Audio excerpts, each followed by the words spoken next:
एक सवाल है, लोग सोशल मीडिया पे पूछ रहे हैं कि क्या मोदी जी का मन देश में नहीं लगता है, क्योंकि जब भी वे विदेश से देश लौटते हैं तो उनका मुंह लटक सा जाता है, उनका उदास चेहरा कैमरे में कैद हो जाता है। लेकिन मोदी जी अभी 3 देशों के दौरे पे थे, ओमान, जॉर्डन और इथियोपिया। इन 3 देशों के दौरे से जो तस्वीरें आई उसमें मोदी जी के चेहरे पे चमक थी, हंसी थी, उत्साह था। लेकिन आज ही सुबह पीएम मोदी भारत आए हैं और सभी नेताओं के साथ जो बैठक हुई, उस बैठक में मोदी जी को जो तस्वीर देखने को मिली उसमें उनका चेहरा लटका हुआ था। इसी मुद्दे पे हम बात करेंगे। हमारे सहयोगी केशव रॉय हैं और आप देख रहे हैं न्यूज कैप्सूल। केशव, सबसे पहले तो मोदी जी जब विदेश में थे और जब देश में, क्या फर्क आपको नजर आ रहा है जो लोग सोशल मीडिया पे कह रहे हैं? मोदी जी जब जॉर्डन पहुंचे थे अनुराग जी, तो उनके जो फोटोज वो खुद ही तो शेयर करते हैं। उनके जो फोटोज आए थे तो उसमें वो हंसते रहते हैं, बिन बात के भी हंसते रहते हैं। दो नेताओं के बीच में भी आपने पहले भी देखा है, तो होता रहता है। इथियोपिया गए, वहाँ से भी उनके जो तस्वीरें आई उनकी, वो भी बहुत हंसते हुए, खिलखिलाते हुए वीडियोज़ भी जो सामने आए। लेकिन अब जब शीतकालीन सत्र के बाद जब समाप्त हो चुका है, तब मोदी जी का आगमन हुआ है देश में। वो तो सत्र में लास्ट में तो थे ही नहीं। प्रदूषण पे चर्चा होना था, उसको लेकर वो पहले ही निकल गए थे, तो प्रदूषण पे चर्चा भी नहीं हो पाई।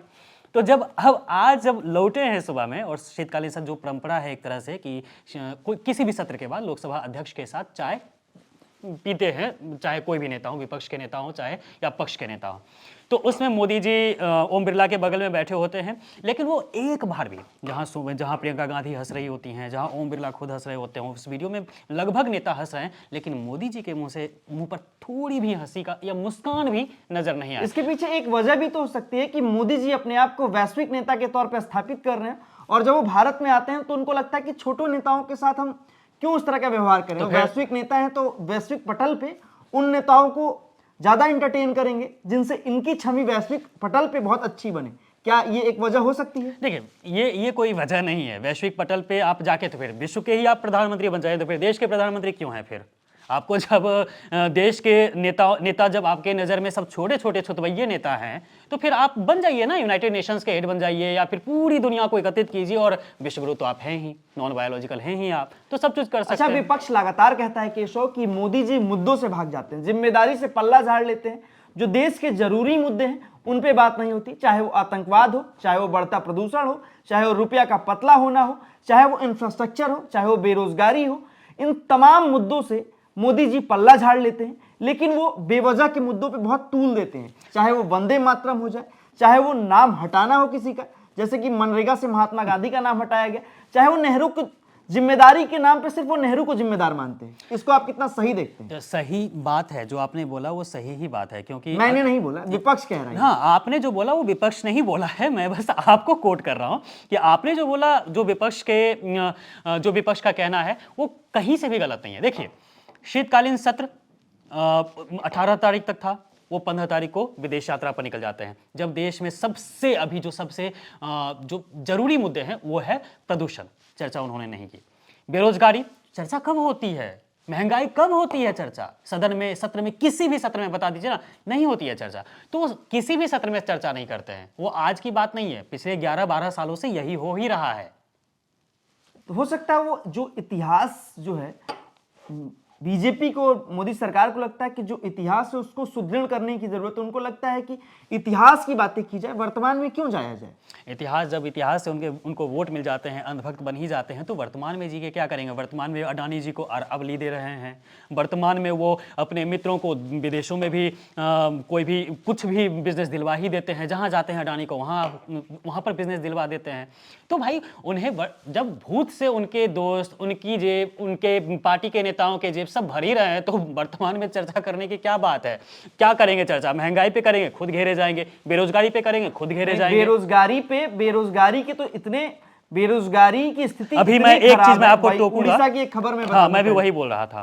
तो फिर आप बताइए, उड़ीसा वाली खबर क्या है? क्या कहते हैं, होमगार्ड की परीक्षा जो थी, लगभग 9,000 से ज्यादा स्टूडेंट को बैठा के क्या कहते हैं, सिर्फ 128 शायद पोस्ट के लिए ही इतने लोग परीक्षा देने के लिए आए। तो इसी से आप समझ सकते हैं ना। इससे पहले भी याद कीजिए ना, 2024 में भी कितनी एक्सीडेंट हुए थे। राजस्थान या फिर महाराष्ट्र में एक जगह हुआ था जब कुछ चंद नौकरियों के लिए कितने हजार लोग एक ही ऑफिस के सामने जुड़ गए थे। याद है आपको कि वो मंच टूट गया था, जो रेलिंग था वो टूट के भर भरा के स्टूडेंट गिर गए थे।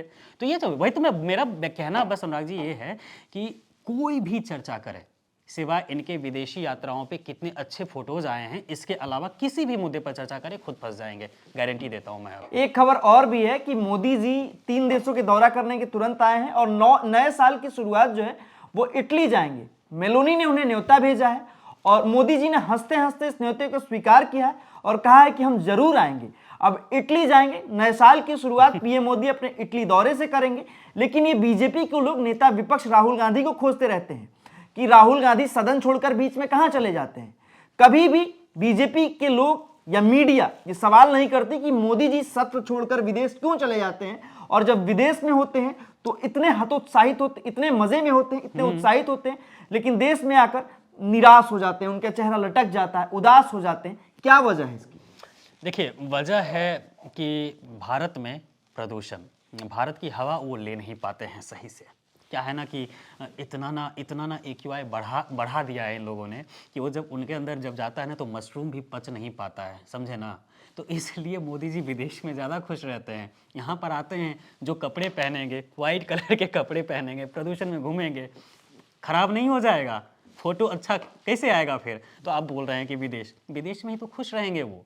क्या फोटो पसंद है पीएम मोदी? फोटो खिंचाना फोटो जीवी ही उन्हें कहा जाता है। विपक्ष से लेकर अब तो देश की आम जनता भी यही कहते हैं कि फोटो जीवी हैं। फोटो के अलावा वो करते क्या? अच्छा एक बात बताइए ना कि तीन देशों की यात्रा। एक मुंह लटकने वाली बात, हमारी मुद्दा ये है, तो क्या ये जो अमेरिका जो सनसनीखेज खुलासा करने वाला है एप्स्टीन फाइल, उसकी जो धमक है, जो वो है दाग है, वो क्या भारत की राजनीति पर भी असर पड़ेगा उसका? देखिए, अगर आप इसको मोदी जी के मुंह के लटकने से करेंगे तो मुझे फिर से याद आएगा स्वामी के हुए दावे। स्वामी ने पहले दावे कर दिए थे इस फाइल जो अमेरिका बीजेपी के वरिष्ठ नेता सुब्रमण्यम स्वामी कई बार दावे कर चुके हैं। जी, तो उन्हें कई बार तो उनके ट्वीट भी डिलीट करवा दिए गए जबरदस्ती। पता नहीं किन्होंने जबरदस्ती करवाया होगा, लेकिन हाँ कुछ तो मामला ऐसा था कि स्वामी के दावे जो थे वो सही साबित हो रहे हैं। आज 3 लोगों के नाम आने के चांसेस थे कि मतलब कहा जा रहा था। इन तीनों के नाम हम डायरेक्ट नहीं बोल सकते क्योंकि वो एक सिर्फ दावे हैं। तो हो सकता है आपने जो कहा, हो सकता है कि उन्हें भी डर हो, क्या पता, क्या हो सकता है। जो स्वामी ने दावे किए हैं, जो दिल्ली सरकार के मंत्री कपिल मिश्रा ने दावे किए हैं, वो दावे के साथ हम कह सकते हैं कि अगर हम कैमरे पे कहें तो हमारे ऊपर FIR और मुकदमे लाद दिए जाएंगे। लेकिन आज वही कपिल मिश्रा जो क्या कुछ नहीं कहा, जिन्होंने आज दिल्ली सरकार में कैबिनेट मंत्री हैं, आज उनके सारी गलतियां माफ कर दी गई हैं, लेकिन आम पत्रकार, आम जागरूक नागरिक वो चीजें नहीं कह सकता जो बातें कही गई हैं। तब वही तो, इससे तो मैं डायरेक्ट नाम नहीं लिया, नहीं तो मैं नाम लेता। जो 3 लोगों के नाम आने वाले थे मैं नाम लेता। लेकिन हाँ, मेरा ये भी कहना है कि एप्स्टीन फाइल से थोड़ा मतलब 1% ज़्यादा मुझे ऐसा लगता है कि उनका मुंह सिर्फ इसलिए लटका है कि वो आए हैं बेचारे, मतलब यहाँ की गंदी हवा में उन्हें सांस लेना पड़ रहा है। बेरोजगारी की स्थिति क्या है कि एक सफाई कर्मी की नौकरी के लिए PhD और BTech छात्र लाइन में लगते हैं। एक होमगार्ड की नौकरी के लिए भीड़ लग जाती है और लगातार वो तस्वीरें वायरल होती हैं और दिखाता है कि देश में जो बेरोजगारी है महामारी की स्थिति ले चुकी है। लेकिन हर चुनाव में यही लोग आते हैं और दावा करते हैं कि हम 2 करोड़ नौकरियां देंगे, अच्छे दिन लाएंगे। तो ये लोग, जो जनता है, मासूम जनता, कैसे यकीन करती है इनकी बातों पे? याद है आपको 2017-18 के समथिंग में एक बार रेलवे ग्रुप डी की भर्ती निकली थी, लगभग 90 से 93,000 सीटों के लिए। उस टाइम पे 2 करोड़ से ज़्यादा युवाओं ने उस भर्ती के लिए फॉर्म अप्लाई किए थे। अभी तक पता नहीं क्या हुआ है, नहीं हुआ, किसी को नहीं पता। लगातार पेपर लीक, लगातार चीज़ें, लगातार ऐसे लोगों का भर्ती करना जो बीजेपी के नेताओं से संबंधित होते हैं या फिर बड़े बड़े नेताओं से या बड़े बड़े बिजनेसमैन या फिर बड़े बड़े रसूखदार परिवारों से वो संबंधित होते हैं। फिर उन्हें मिलता है क्या? उन्हें मिल जाती है नौकरियां, और जो उस काबिल होते हैं उन्हें नहीं मिल पाती है। यही तो किया है मेरा हमेशा से कहना यही है। क्या आपके 15 लाख आ गए? उन्होंने जो बोला आए अकाउंट में, क्या किया 15 लाख का? 15 लाख का चाय पी गए, वो तो जुमला था।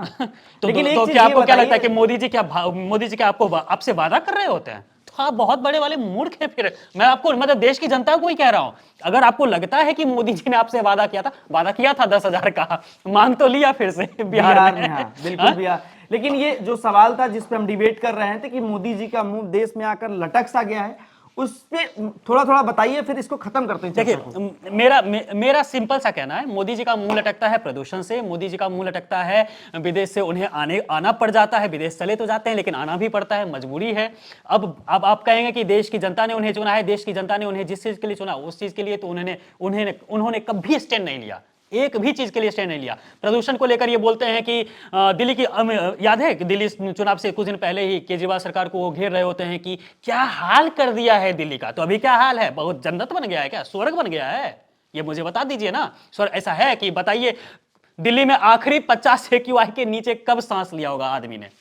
दिल्ली तो दूर सब हो गई, चीज है। दिल्ली तो दूर की बात हो गई, अब उत्तराखंड, देहरादून, लखनऊ तक का एक्यूआई है खराब हो गया है, हवा जहरीली हो चुकी है। बस इसी सब लेकिन चीजों से सवाल लग यही है कि मोदी जी जब भी विदेश में जाते हैं तो उनकी चमचमाती हुई तस्वीरें आती हैं, और जैसे ही वो देश में आते हैं तो उनका चेहरा लटक सा जाता है। इसके पीछे कई तरह की वजह लोग बताते हैं। विपक्ष भी लगातार मोदी जी को इस बात पे घेरता है कि वो जिम्मेदारियों से भागते हैं। लेकिन आपको क्या लगता है कि क्या मोदी जी वास्तव में जिम्मेदारियों से भागते हैं? उनके लिए असल मुद्दे क्या हैं? क्या उनके लिए असल विकास अडानी का विकास या इस देश का विकास है? क्या उनके राज में सिर्फ अडानी और अंबानी के अच्छे दिन आए हैं या असल में इस देश के अच्छे दिन आए हैं? क्या कारण है कि नेपाल का रुपया पतला नहीं होता, बांग्लादेश का रुपया पतला नहीं होता, श्रीलंका का रुपया पतला नहीं होता और भारत का रुपया पतला पर पतला होता चला जा रहा है? यही मोदी जी कहते थे। तो सवाल आज करना बनता है, आप कमेंट में हमें जरूर बताइएगा। क्यों लटका होगा उनका मुंह?